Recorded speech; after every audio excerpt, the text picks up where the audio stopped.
motherfucker.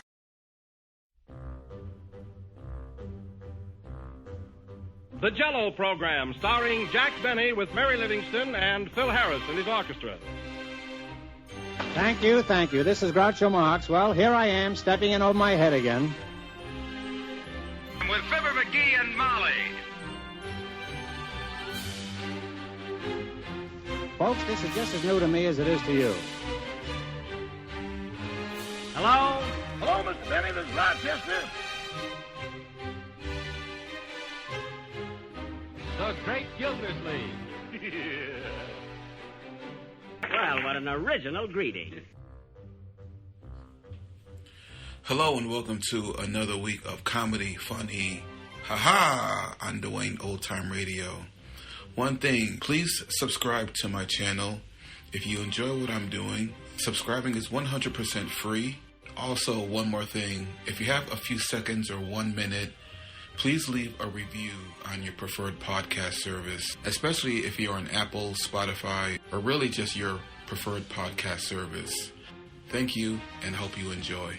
We are going to end the month with 2 episodes from Jack Benny. The first is Stuart Canin, or Canin. This one aired March 7th, 1937. And then second, we're going to have End of Feud with Fred Allen, his fake arch nemesis, which aired March 14th, 1937. The Jell-O program, starring Jack Benny with Mary Livingston and Abe Lyman and his orchestra. This program comes to you from the Grand Ballroom of the Waldorf Astoria. The orchestra opens a program with Plenty of Money and You from the Gold Diggers of 1937.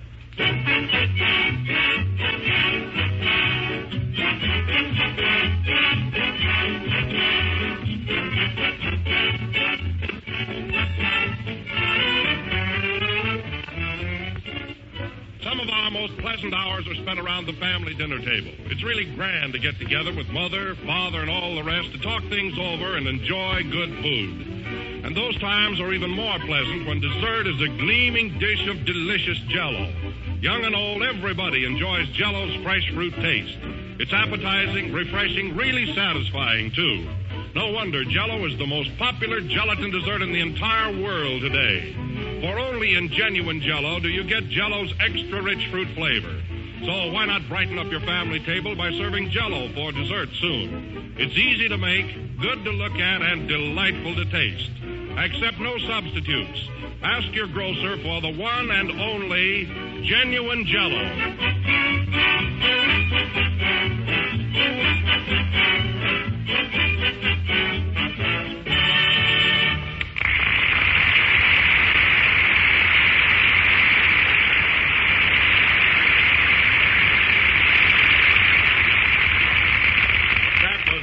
Money and You, played by Abe Lyman and his orchestra. Now, ladies and gentlemen, we bring you the man who made the bee public insect number 1, Jack Benny.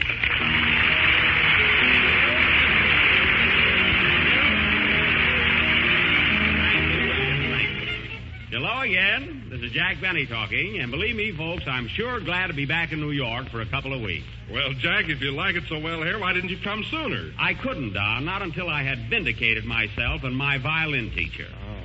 Now that I've played the bee, I can walk down Broadway with head high, unashamed. Oh, Jack, I thought you did a great job. Did you bring your violin with you? No, I sent it to Honolulu for a rest. For a rest? Yeah. If you'd been missing for days and then had the bee played on you, you'd want a rest, too. Well, all I did was hear it, and I can stand the vacation. One more crack like that, and you'll get it. Anyway, Don, let's not engage in any low banter tonight. After all, we're broadcasting from the Waldorf Astoria. Yes, indeed. This is a pretty high-class place, isn't it? Yes, sir. Quite swanky. Swanky? Mm-hmm. Well, I had a shave before they let me in the barber shop. Yes, sir. You know, Don, I think their prices here are quite well balanced. I didn't pay a cent more for having my suit pressed than I did for my suit. Really. You're stopping here, aren't you, Don? Oh, yes, Jack. I have a lovely room on the 22nd floor. Well, when you go to your room tonight, be sure and use the middle elevator. The middle elevator? Why? That one has the best floor show. Oh. I tell you, Don, the service here is deluxe-y. Come in. Mr. Benny? Yes. On behalf of the entire personnel of the Waldorf Astoria, may I extend a cordial greeting and invite you to avail yourself of every possible facility here. Well, thank you. Are you the managing director? No, I'm vice president in charge of removing dishes. A busboy. Yes, in the vernacular. Here's my card. Your card, thank you. Well, that's odd. A round card. It's also a butterplate. Goodbye. Oh. Gentlemanly fellow, wasn't he? Yes, rather. Yes. Hello, Jack. Is this the place? Oh, hello, Mary. Well, Mary. Glad to see you. That was quite a reception you got, wasn't it? Yeah, but there's one man in the second row who wasn't applauding. Where? Right over there. Well, oh, no wonder, Mary. The poor fellow has one arm in a sling. Well, it wouldn't hurt him to slap his face for a friend. That's right. Well, Mary, we sure missed you last week, didn't we, Don? Well, I'll say we did. Oh, hello, Don. I didn't see you. How are you, Mary? Gee, you've changed. Look, Jack, he's lost his double chin. Quiet, it's in his collar. Say, Mary, you've been in New York all alone for a week. What have you been doing? Plenty, and I wasn't alone. Oh. You remember the fellow I wrote you about that I met on the train? Oh, you mean that salesman? Yeah. Mm-hmm. Now, wait a minute. You told me in your letter he got off at Cleveland. Just to mail that letter. He got right on again. Oh. So he's the guy that's been taking you out, huh? Yeah. I saw all the good shows. And, oh, Jack, there's one show that you shouldn't miss. Really? It's called, gee, I can't think of the name of it. Was it Stage Door? No. Red Hot and Blue? No, that's funny. I saw the name stamped right on the towel in my hotel. The name stamped on the towel in your hotel? I got it. You can't take it with you.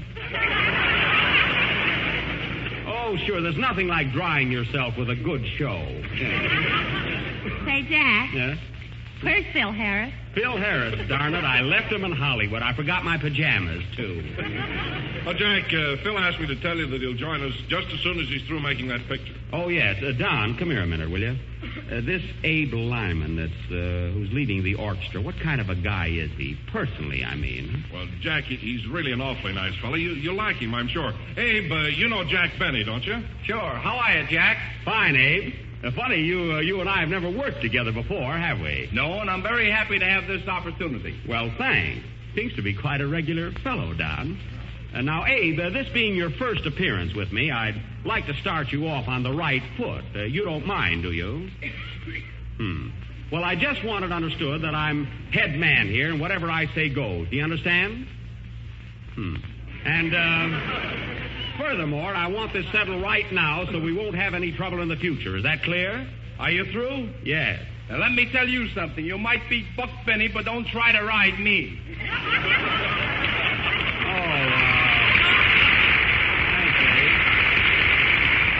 Well, he got it right this show, anyway.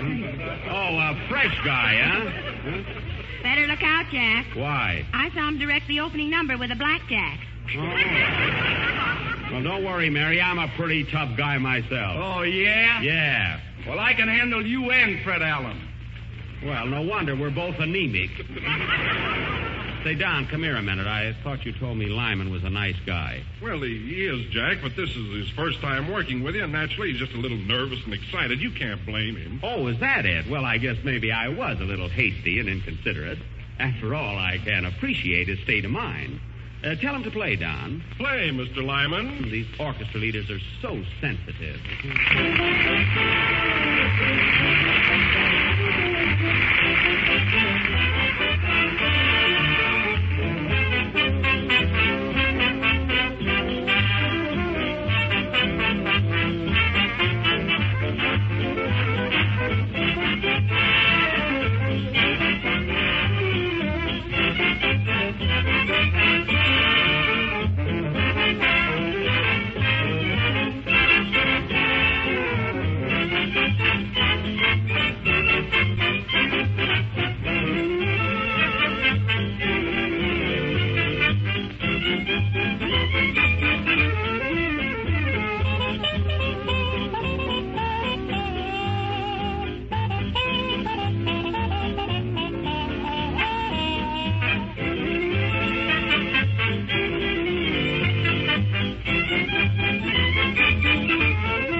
on Park Avenue from On the Avenue, played by the orchestra and directed by Abe Lyman, the Phil Harris of the East. And very good, Abe. Thanks. Oh, by the way, Abe, you don't mind if I describe you to our radio audience, do you? After all, a little word picture wouldn't be amiss. No, go right ahead, but just be careful what you say, that's all. Now, wait a minute. Let's not start that all over again. This is my program, and I'll say anything I want to. Don't sound awfully funny with my fist in your mouth.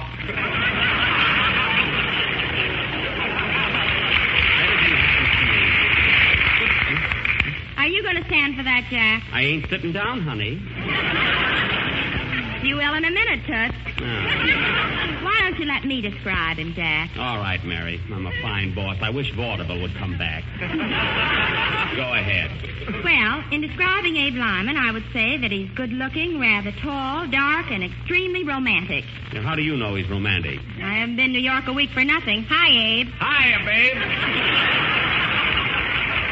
Hey, wait a minute, Mary. I thought you told me you went out with a salesman. That's Abe, all right. Oh, I see. Speaking of Mr. Lyman, let me tell you about Jell-O. It tastes twice as good as ever before and has those 6 delicious flavors: strawberry, raspberry, cherry, orange, lemon, and lemon. Hey, that's clever. No kidding. That's very clever now. That was good.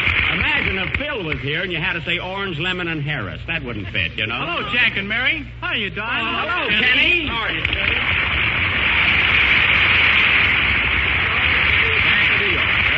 Kenny, we're all glad to see you. How do you like being back in New York? Great. I'm having a swell time. That's good. I've seen a lot of places I missed last year. I went to Central Park, the Bronx Zoo, and the aquarium. And... The aquarium, eh? I bet you like that. Nah, there was nothing but fish. Well, that's the trouble with those places, you know. Yeah. Well, I'm glad you're...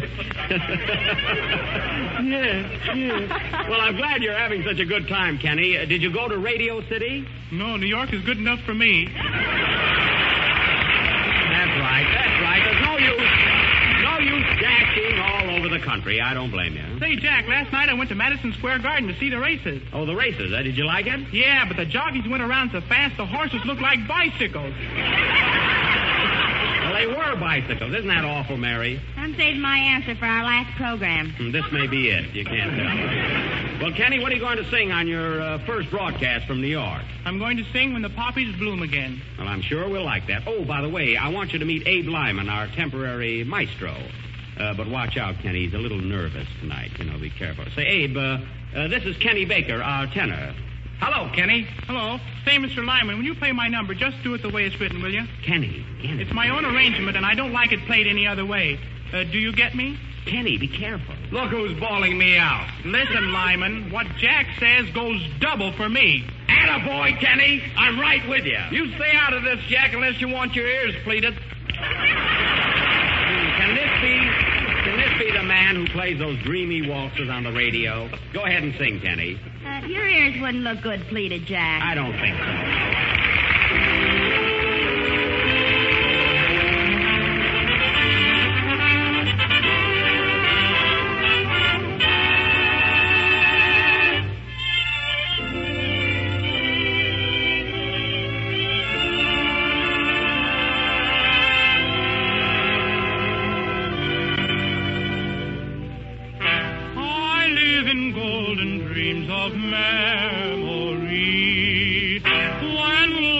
Everything to you and me, but love undying still keeps me sighing. My heart is crying for you alone. When the poppies bloom again, I'll remember you there beside the river Seine where we kissed adieu.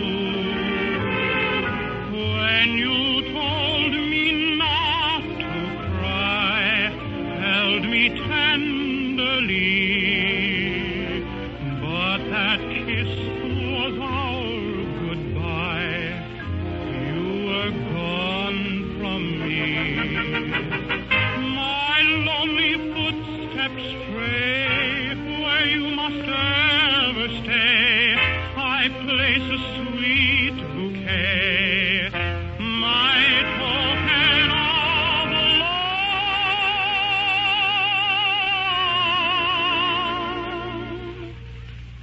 Darling, till we meet again, I'll be ever true. When the poppies bloom again, I'll remember you.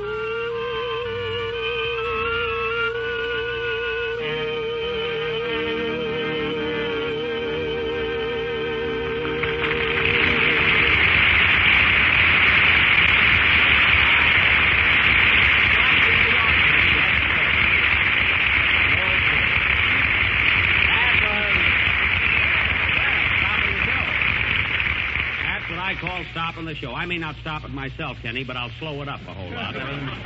That was Kenny Baker singing When the Poppies Bloom Again, accompanied by the Gas House Gang. That was beautiful, Kenny. You were so at ease. Sure, I'm not afraid of Lyman. Well, I'm not either, but I don't want any roughhouse at the Waldorf. With you on the bottom. Now, listen. This is our first program in New York, and I'm just trying to keep things orderly, that's all. Outside of that, I'm not afraid of anyone. You're not, eh? No. Then you've either got a loud cheaper. You got a what? Oh, take that joke again. Come here, that's a good joke. Let's take the joke. Outside of that, I'm not afraid of anyone. Go ahead. You're not, eh? No. Then you've either got a loud heart or a cheap watch. That's it. That's the one. See? I didn't want you to miss that. That was funny. Say, Don, speaking of hearts, what time is it? I mean, speaking of watches. About 8:45. It is, I wished he'd get here. Who? Well, listen, Don. When I played the bee last Sunday night, I didn't completely vindicate myself. There's one small point yet to be settled. What is that, Jack? Well, I asked Stuart Canin, that little boy who originally played the bee and caused all my trouble with Alan, to come up here tonight, and I'm going to find out if he's really 10 years old. Or find out how to play the bee, too. I played it all right. But I have my doubts about Alan's statement. If that child is over 10, and I think he is, then Mr. Allen has deceived his listeners, thereby misinforming over 400 people around the country. Anyway, I'm going to find out the truth. Hey, maybe that's him. Huh? Come in.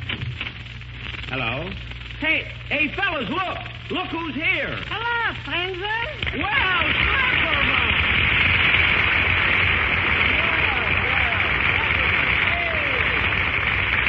Yes, Mr. Slapperman, I'm sure glad to see you. Well, the feeling is neutral. Thank you. Jack, so soon when I found out you was in New York, I rushed right down from Boston to see you. From Boston, eh? Well, that was nice of you, Slap. I am my out of breath. I should have taken the train. Well, I'm glad you dropped in. Oh, Slap, you remember Kenny Baker and Don Wilson, don't you? Quite certainly. Hello, Kenny boy. Hello, Slappy. Oh, how are you, Slappy? It's nice to see you. Well, Donny boy, are you still making it the Jello? Oh, sure. And Slap. Slap, here's Mary. My goodness, May, you're a sight for chopped ice. You know, I'd ask you for a little kiss, but my wife is listening in. Come on, maybe it'll sound like that. Hey, Slap. Leave me alone. I'm delirious. How was it, Mary? I don't know. It was standing on my feet. Oh. Slap, tell me something about yourself. What are you doing these days? Well, Jack, I'm in the hotel business. The hotel business? Yeah. I didn't know that. What's the name of your hotel? Slapperman's Little Gypsy Tea Room. And, you know, Jack, it's a special attraction. My wife tells fortunes. My wife tells fortunes. My wife tells fortunes. Oh, can she read tea leaves? Yes, if they're not in English. Well, tell me, Slap, how big a hotel have you? 25 rooms, and so clean you can eat in them. Oh, how about sleeping in them? That I wouldn't recommend. 25 rooms, eh? Have you got an elevator? I had one, but it got stuck, so I made another room out of it. Well, that was clever. Say, Jack, why don't you and Mary come over tonight? We got dancing and music. Oh, an orchestra, too, eh? Who's playing there? Fred Herring and his Oriental Canadians. My, what musicians, strictly swing time boys. Say, that reminds me, Slap, do you know Abe Lyman? Do I know Abe Lyman? Hello, Abe, boy. Hello, Slap. Is my suit ready? Well, you quiet. You'll have it tomorrow, positive. Oh, a tailor, too, huh? Say, Sled, you certainly branched out since I last saw you. Hotel, tea room, tailor. You're certainly in a lot of businesses. Hold on to your watch, Jack. You might have a pawn shop. A pawn shop, huh? What do you think hangs from my sign? 3 oranges? Well, you certainly don't believe in putting all your eggs in one business, do you? Well, Jack, it certainly was a pleasure to see you. Thanks, Sled. Come up and see us again, won't you? Right, certainly. Well, goodbye, everybody. I got work to do around here. Work to do? You mean you work here at the Waldorf Astoria, too? Sure, I'm the house detective, so take it easy. Goodbye.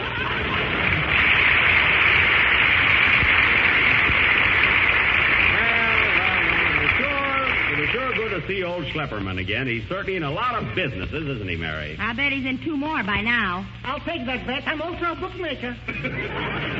What a guy. Hey, Don, did that little boy come in yet? No, not yet, Jack. Oh, well, play something, Abe. If Schlepperman is in your band, I'll die. Gee, I wish that kid would get here.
From the bandwagon, played by Abe Lyman and his ex-Californians. And now, ladies and gentlemen, we, Don, did that little boy get here yet? Well, not yet, but, Jack, did you hear that 5-year-old girl play the B on the piano last Wednesday night?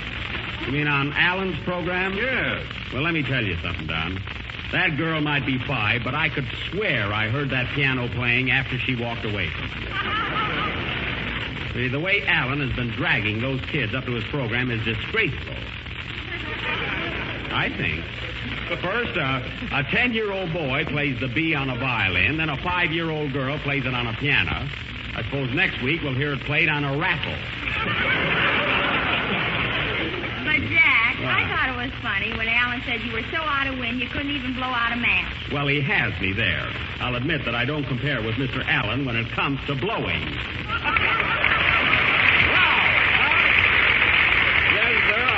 I stayed away all night thinking of that gag. You could have gone to sleep and snored a better one. Yeah. Well, anyway, tonight I'll find out the correct age of that alleged 10-year-old boy. Say, I hope that's him now. Come in. Is Mr. Benning here? Yes, come in. Are you Stuart Canin, the little boy that played the B? Yes, sir.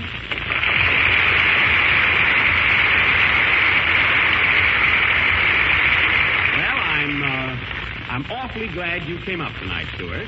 What did you want to see me about, Mr. Benning? Well, it's a, If it's about the violin, I don't give lessons. No, Stuart. Look, no, Stuart. I merely sent for you to ask a few questions. Now, there's nothing to be afraid of. Just answer correctly and regard me as your friend. I'm scared. Scared, Stuart? Why? Mr. Allen said you were the boogeyman. Now, Stuart, that's silly. That's silly. Do I look like the boogeyman? Yeah. Now listen to me, Stuart. I'm here to prove something tonight. I'm going to ask you a few questions, and I want the proof. You know what happens to little boys who tell lies? No. Well, you want to go to heaven, don't you? Not yet. Now, listen to me, Stuart. I listened to you last Sunday, and I didn't like it. Oh, yeah? I'm going home. Grab him, fella. Don't let him get away. Ah, we got him, Jack. He looks suspicious to me. Search him, boys. Look, Jack, he's got marbles and a cross and some fish hooks. And here's a slingshot. A slingshot, eh? Disarm them, men. Now, listen here, Stuart. Gee, you're silly. Now, that's not the point. I don't want to get tough unless I have to. And then I won't be with Abe Lyman. Quiet. Stuart, truthfully, how old are you? 10 years old. I mean your exact age. 10 years old. 10 years old, eh? Where were you on the night of January 7th, 1927? Home. Home, eh? And what were you doing home? I don't remember. You don't remember. You've been very well coached, Mr. Canin. When was your birthday? I don't remember. You don't remember. You don't remember your birthday, and yet you're positive you're 10 years old. But now, young man. What are you laughing at, Mary? I don't remember. Now, Stuart, how old were you when you first took violin lessons? Wouldn't you like to know? That's a lie. Take him, Don. I don't seem to be getting anywhere. All right, Jack. Now, Stuart, how old were you when you first started eating Jell-O? 2 years. And how many delicious flavors has Jell-O? 6. And how much better is it than ever before? Twice as good. There, you see, Jack, there's nothing wrong with this boy. You take him. Now, listen, Stuart. Listen to me. On the night of December 30th, 1936, you came into Fred Allen's program, Play the Bee, didn't you? Yes, sir. And on the night of February 3rd, 1937, at the insistence of the same Mr. Allen, you repeated that performance. Yes, sir. Now, Mr. Allen claims that you're only 10 years old. But I am only 10 years old. Yet you testified not less than 3 minutes ago that on January 7th, 1927, you were home. Yes, sir. Yet you don't remember what you were doing. So what? Then what's the first thing you do remember? The stock market crash. I lost my shirt. Oh, you lost your shirt, eh? Yes, you know what that means to a baby. Yeah, quiet. Now, listen to me, Stuart. You'll remember what happened on January 7th, 1927. You'll remember what happened in 1929. You remember what happened on the nights of December 30th and February 3rd on Mr. Allen's program. And yet you don't remember your age. You're older than 10, Canin. Now, come on. Come clean. All right, Cactus Face, I'll tell. That's better. How old are you, Stuart Canin? 10 years and 4 months. Yeah. I thought so. Well, that not only exposes Fred Allen, but proves that this boy had 4 extra months to practice the bee.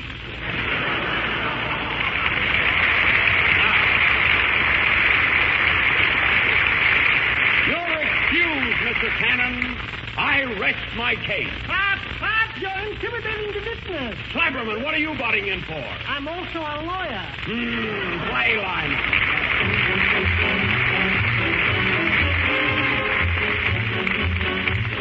Spring can't be very far off now, but whether the winds of March blow hot or cold, here's a way to add a bright springtime touch to your menus.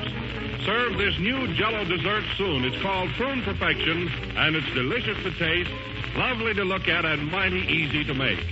Just dissolve 1 package of strawberry Jell-O in 1 pint of hot water. Chill until slightly thickened, then fold in 1 cup of finely cut up cooked prunes. Mold and serve plain or with whipped cream. You'll enjoy this clever combination of flavors, the richness of the prunes pepped up with Jell-O's fresh strawberry flavor. All of Jell-O's 6 delicious flavors flavors come from fresh, ripe fruit skillfully blended. So why not put Jell-O on your shopping list for tomorrow and serve prune perfection for dessert tomorrow night? But be sure you get genuine Jell-O with that extra rich fruit flavor. Look for the big red letters on the box. They spell Jell-O.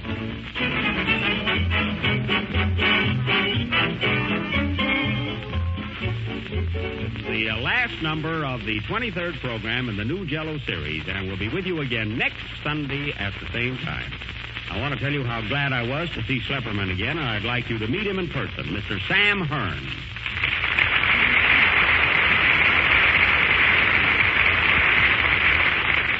Thank you, Jack.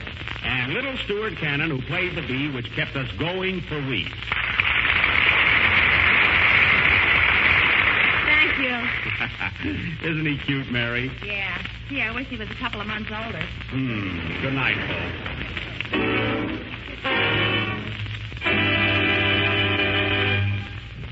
J-E-L-L-O.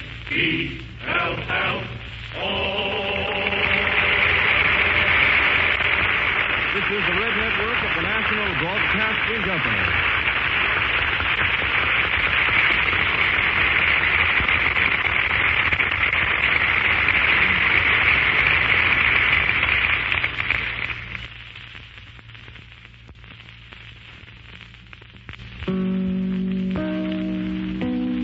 KFI Los Angeles, Leroy Times.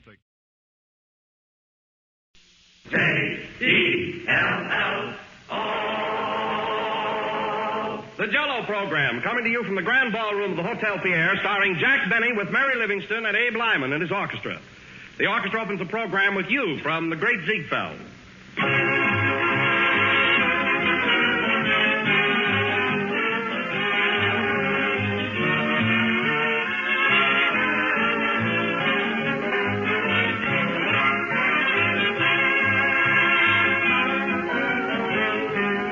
They say that time is money, and if you want to save both time and money, serve Jell-O for dessert. Jell-O is easy to make, easy to take, a good-looking, good-tasting, inexpensive dessert that you can make in just a jiffy. Your whole family will go for Jell-O's refreshing true fruit taste. And remember that genuine Jell-O brings you that extra rich fruit flavor that comes from fresh, ripe fruit. So brighten up your dinner table some night soon. Serve a great gleaming dish of colorful Jell-O. It looks so attractive, it tastes so good, and costs so little. Ask your grocer for Jell-O tomorrow. But be sure you get the real thing, accept no substitutes. Insist on the one and only genuine Jell-O.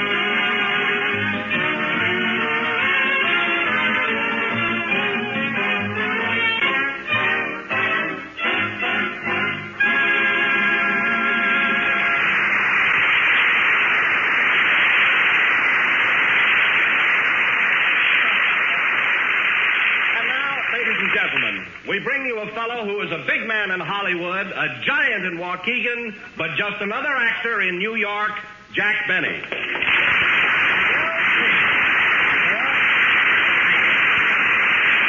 Hello again. This is Jack Benny coming to you from the Grand Ballroom of the Hotel Pierre. And listen, Don, I'm not such a small guy in New York either. Well, then, Jack, how come they won't even let you broadcast from the NBC studios? First, you're at the Waldorf Astoria, now the Pierre. Well, it's because NBC is crowded, that's why. Well, how long are you going to stay in New York, anyway? Until we run out of hotels. I've been hanging around so many ballrooms, I feel like a chandelier. Of course, there's a certain amount of class and prestige broadcasting from a place like this.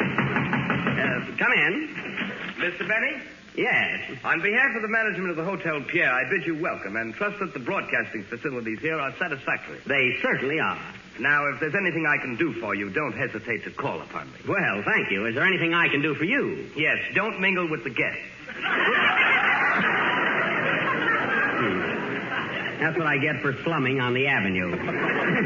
Anyway, Don, it's still a distinction to be able to do our program from here. Not every entertainer would be granted that privilege, particularly one that I know of. Mm-hmm. And who's that, Jack? Well, I don't want to mention any names, but I don't see how Harry Von Zell can laugh at him every Wednesday night. Oh, Von Zell, that announcer. Yeah. Say, Jack, what product do they sell anyway? Nothing you can put sliced bananas on. By the way, way, Jack, did you hear Alan call you a bully last Wednesday? Benny the bully, Benny the bully. Well, it's better than being a scaredy cat. Alan is a scaredy cat. Alan is a scaredy cat. How do you know? Oh, Don, he's an awful baby. Imagine a grown man taking ether when he gets a manicure. Anyway, I don't want Alan's name mentioned anymore on this program. From now on, if you have to refer to him, just call him Boo. That's good enough for me. Boo. Boo, Alan, that's a silly name. Well, it fits the character. Hiya, Don. Hello, Jack. Oh, all right. Where have you been? I was out with Boo in Portland Hoffa. Oh, you were, eh? Well, I should think you'd select your company a little more carefully. Of course, Portland's all right, but I'd watch out for Boo. You know, Jack, he asked me if you really played the Boo on your violin. That's the B, and don't overdo it. Anyway, let's change the subject. All right. Jell-O is not only economical, but it's easy to make. And remember, it tastes twice as good as ever before. Yeah, now let's change the subject again. All right, surely. Jack, where's Kenny? Oh, Kenny, he had to go to Hollywood to finish his picture, but he'll be back again next week, John. You know, Jack, I just got the cutest telegram from Kenny. Oh, then he must have arrived there. What does he say? He says, wait a minute, here it is. Oh. Arrived home safely, weather excellent, trip pleasant, bus comfortable. Oh, he motored back, I see. Scenery was beautiful in Pennsylvania, especially when we passed through Bootown. Bootown? He means Allentown. Oh, I see. He must have read my thoughts. Go on, Mary. Right now, I'm listening to the program, and I certainly miss me. Oh. You would never know Hollywood. It has changed a lot in 2 weeks.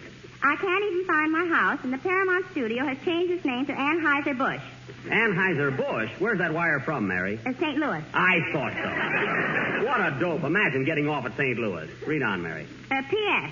P.S. and a telegram. I just found out that I'm in St. Louis instead of Hollywood. Boy, are they mixed up. Well, that serves me right for letting him take that trip alone. Say, Jack. Yeah? Oh, hello, Abe. How are you? Oh, I'm all right. Can I talk to you a minute? Sure, Lyman. What is it? Listen, Jack. I heard some pretty bad reports about me on last Sunday's program. You did? Why, I thought you were great, didn't you, Don? Why, certainly you were swell, Abe. Oh, I don't mean my music, but my friends all seem to think that you made me sound like a pretty tough guy. But, Abe, we were only kidding. Well, I'm sensitive. Oh. Gee, Jack, I'm not a bad guy. I'm not a mug or a tough egg or anything. I'm considered a gentleman. Well, I'm terribly sorry, Abe, really. Well, don't do it again or I'll kick your teeth out. Oh, you will? Are you going to take that from him, Jack? Well, I'd fix him, but I don't want to be known as a bully. Especially without teeth. That's gratitude for you. Say, Don, why do I always have trouble with orchestra leaders? What have I done to deserve those constant threats of violence? Am I a magnet that attracts the brutality in my throat? A football to be kicked around from pillar to goalpost? Why must I be eternally ducking behind a microphone? I don't know. Why? While I'm thinking of an answer, the orchestra will play I Got Rhythm. Play, Lyman. I wish Freddie Bartholomew had an orchestra. I'd tell him something.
Wilson from Girl Crazy, played by Abe Lyman and his musical Muscle Men.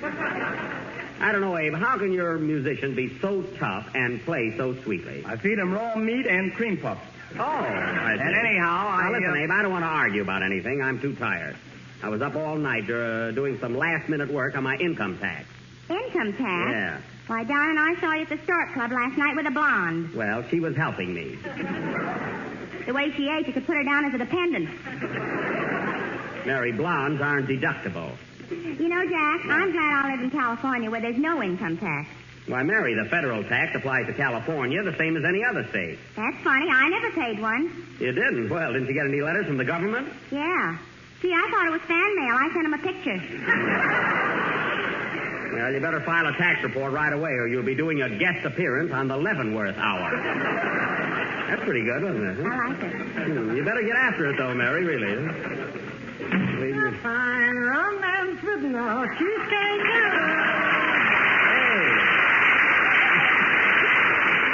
Hello, Sandra. Hello, Slap. How are you? Well, I feel like $1 million, and on that I don't have to pay tax. Well, Slap, I really didn't expect you tonight. Jack, so soon when I heard Kenny Baker wasn't coming up here, I came up to offer my services to give you an audition. Oh, really? Are you a singer? And that's me, Bing Slapperman. And the yodelers and Yonkers, you know. So you're a singer. Well, that's news to me. Whose band did you sing with? Goyle Lombardo. Goyle? What a snappy band of rhythm boys. Wow. Oh, the Lombardo. Say, listen, I've listened to them a lot of times, but I never heard your voice. Oh, do they play loud? Well, Slap, tell me, what kind of songs do you sing? Mostly sentimental. At home on the ranch, shoes and saddles. And there's an old swimming pool in the parlor. Swimming pool? That's spinning wheel, you dope. Hey, Jack. What? Jack, what's the matter with that Lyman? Oh, you know how temperamental musicians are, especially band leaders. Lyman, our band leader. A brush you should have on the end of that stick.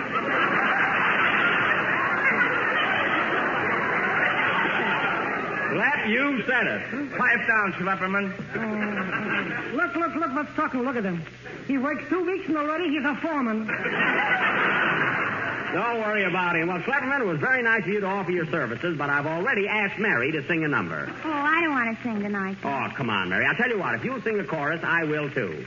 You're not offended, are you, Slap? Why, certainly not. I'm sorry you made the trip for nothing. Who made it for nothing? I sold 9 suits in the lobby. A fine romance with tax. Pockets not sweet. Sit down, Slap. Mary's going to sing. Come on, Mary. Would you folks like to hear? No kidding. Would you folks like to hear Mary sing? Would you like to hear her sing a song? There you are, you see? Now you'll have to go through with it, Mary. Hit it, Abe.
Well, and you weren't nervous or anything. No, and now it's your turn, Jack. All right, now I'll sing my chorus, and I dedicate it to Don Wilson.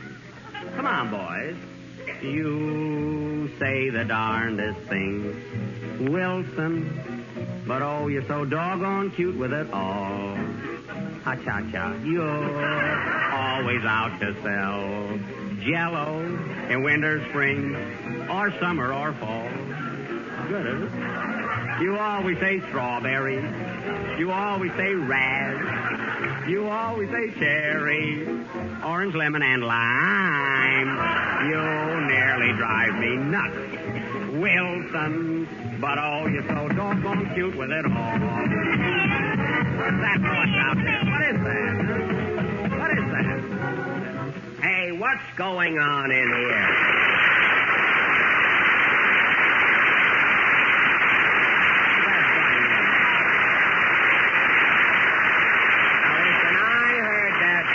I heard that disturbance outside. Now, whoever's manipulating that foghorn in here has got to cut it out. Well, as I live and regret that there are no locks on studio doors. If it isn't Boo Allen. Now, listen, Allen, what's the idea of breaking in here in the middle of my singing? Singing? Yes. Now, listen, Betty. I didn't mind it when you scraped that overnight bag 2 weeks ago and called that playing the bee. Yeah. But when you stand here tonight and set that whooping cough to music and call that singing, you're going too far. Oh, you didn't like it, huh? Like it? Why, you make Andy Devine sound like Lawrence Tibbett. Now, look here, Alan. I don't care what you say about my singing or my violin playing on your own program. But when you come up here, be careful. After all, I've got listeners. Keep your family out of this. Now, listen. My family likes my singing and my violin playing, too. Your violin playing? Yeah. You are using the verb loosely, Mr. Benson. Why, if I was a horse, if I was a pony even, and found out that my tail, found out that any part of my tail was being used in your violin bow, I'd hang my head in my oat bag from then on. Well, you listen to me, you Wednesday night hawk. Another crack like that and Town Hall will be looking for a new janitor. Why, you fugitive from a Ripley cartoon? I ought to bend your nose around until if you want to smell anything, you'll have to curb it.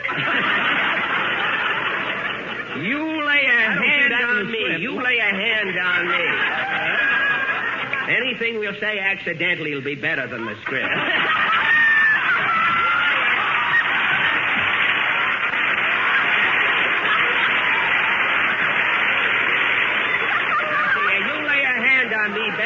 And you'll be hollering strawberry, raspberry, cherry, orange, lemon, and health. Oh, listen to that smile of beauty. Keep this up, Alan, and I'll ask Don Wilson to fall on you. And if Wilson falls on you, you know what that means. Huh? Oh, boy, press ham. That a girl, Mary. That's a honey. Quiet, coward. Coward? Yes, coward, and she doesn't mean that English entertainer, Noel, either. Now, Alan, I'm up here attending to my own business. There's no place to settle our private affairs. How did you get in here without a pass? I made one at the door, man, and you're next. Oh, I am, eh? Gentlemen, don't fight here, please. Why don't you go over to the Medicine Square Garden? You keep out of this, you little squirt. From now on, your wife will be having both ends of the herring. Well, goodbye, Jackie boy. Take it easy. There goes Schlepperman. I wish you'd follow him out. Listen, cowboy, why didn't you stay out in Hollywood where you don't belong? Because I heard you were coming out there to make a picture, that's why. You ought to do very well, Mr. Allen, now that Boris Karloff is in England. Well, I saw your last picture, Lionel Benny. Yes. Until you made a picture, nobody knew what a lull looked like on celluloid. And maybe you didn't start Bank Night, but you've certainly kept it going. Oh, yeah? Well, 3 states are waiting for your picture to be released. They're going to use it instead of capital punishment. Wow! That's telling him, Jack. Who's that pallbearer? Stick 'em, Lyman. Look what's going to make a picture. Fred Allen, the great lover. I suppose Gable and Taylor are losing a lot of sleep right now. Not if they're listening to this broadcast. What a witty retort. Where are you going to live in Hollywood, Mr. Allen? At the Ostrich Farm? I may. What are you laughing at, Mary? He'll show those birds how to lay eggs. Mary, that was marvelous. I'm going to kiss you for that. Then I take it back. Oh, you do, huh? Yeah, she'd rather kiss an ostrich, and so would I. Well, Allen, this gone a little too far. I didn't mind a little mudslinging now and then, but when you make those kind of remarks, it means fight where I come from. You mean your blood would boil if you had any? Yeah. And I got just enough to resent that. Mr. Allen, I come from the West. I'm a hard-boiling, two-fisted he-man. If you step out in the hallway, I'm ready to settle this little affair man to man. You're here. Yes, sir. This will be the last number of the last program on any Jell-O series. Next week, the Jell-O program starring Mary Livingston. Come on, Allen. You want to go through with this? I didn't come up here to get your autograph. Now, listen, Allen. I'll give you just one more chance to apologize. Apologize? Why, I'll knock you flatter than the first 8 minutes of this program. Hold on there, Allen. Who touches a hair on Jack's gray head has to find it first. Who said that? Barbara Livingston. Never mind that. Come on, Allen. Get us away. Play, Lyman. Sorry, now I sold my rowing machine.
Played by the orchestra with Abe Lyman at the baton and Benny and Allen at each other's throats out in the hallway. And the winner will tell his version on his own program next Wednesday night. Oh, now, I don't know about that. Jack can certainly take care of himself. It's Allen he has to worry about. Gee, I hope nothing's happened to either one of them, especially Jack. Well, they're both pretty husky, although Jack did look just a little bit worried. Oh, Jack doesn't care whether he wins or not. He's got a due bill on a hospital. Here they come now. Gosh, Freddie, those were the days, weren't they? You're a card, Jackie. Remember that time in Toledo when you walked into the magician's dressing room and stole his pigeons? Do I? Say, they tasted pretty good, didn't they, Fred? The bones I got did, certainly did. Say, Freddie, you remember the guy in the show with us who used to take in washing on the side? You know, the guy that did our laundry? Say, what's Ben Burney doing now? He's got a band, you know, Ben Burney and all the suds. Say, we didn't make much money in those days, Freddie, but we did get a lot of laughs. We certainly did, until we walked on the stage. Hey, Jack. Yes, Mary.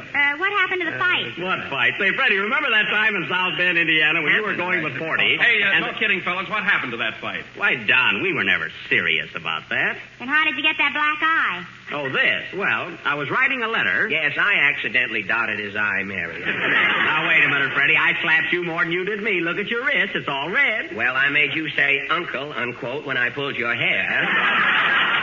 Uncle isn't the word, unquote, but let it go.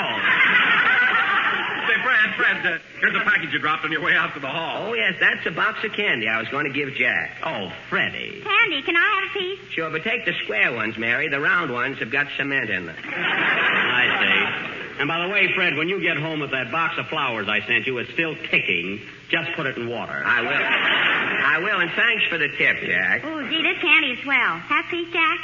Say, this is good chocolate. Wonderful flavor. What's it filled with, Freddie? Ipana. Oh. Well, I was going to brush my teeth anyway. I might as well eat it. Well, Jack, I've got to go now. I've got a lot of work to do on my own program. Okay, Fred. Well, thanks for your kind visit and apology. What apology? Never mind. Let's not start that again. Before you go, Fred, I want to tell you that I didn't mind one thing you said about me during our feud. You didn't? Why not, Jack? Well, I'll tell you. You said the darndest thing, Freddie, but you were so doggone cute with it all. You said the meanest things, you're wacky, riding high, but you're due for a fall. I owe you some words. You said I was bloodless. You said I was tight. You insulted my fiddling. A rootin' tootin' hootin' tootin' ha-cha-cha. We said the darndest things, palsy, but oh, we were so doggone cute with it all. And now we're friends.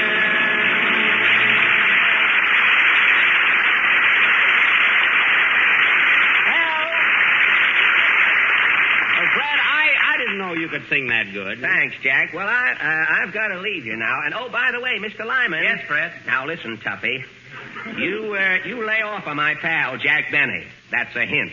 Goodbye, everybody. Goodbye. Goodbye. So long, Fred. So long. Well, play, Lyman, and watch your step. You heard what Alan said. Why, you little sawed-off punk, I'll take you and take you from limb to limb. Freddie!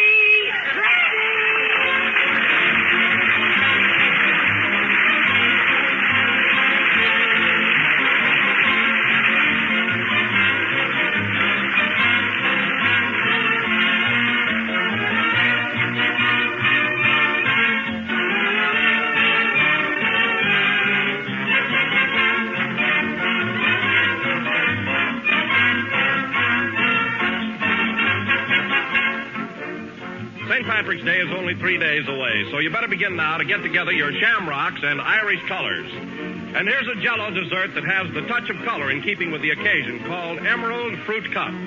You make it this way.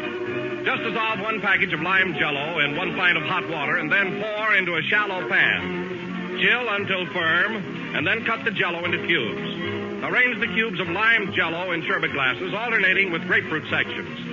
Serve plain, or for a distinctive touch, pour over each portion 3 or 4 tablespoons full of ginger ale.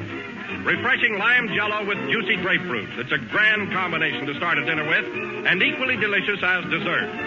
Serve Emerald Fruit Cup for your St. Patrick's Day dinner, but be sure you make it with genuine lime Jell-O.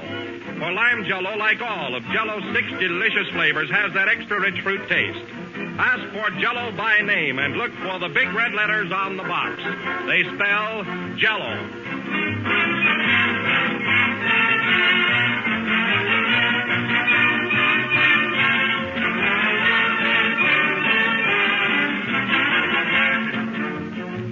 This is the last number of the 24th program in the new Jell-O series, and we'll be with you again next Sunday night broadcasting from New York City. And, Mary, I want to tell you your song was swell. Thanks. Say, Jack, are you really glad that you made up with Fred Allen? Certainly I am. Why? Well, now I won't have to listen to his program to hear what he's saying about me. Good night, folks.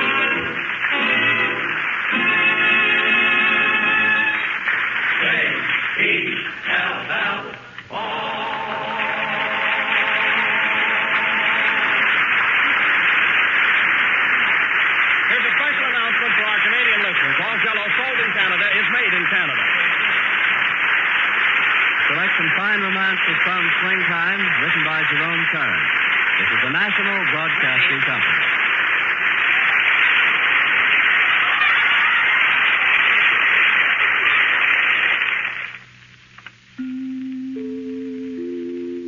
This is KFI Los Angeles. Time signal 14 seconds before 9 o'clock. Gruen watch time. Thank you for listening to and showing your support for my podcast. If you would like to receive notifications of when new episodes are posted. Please subscribe to my channel.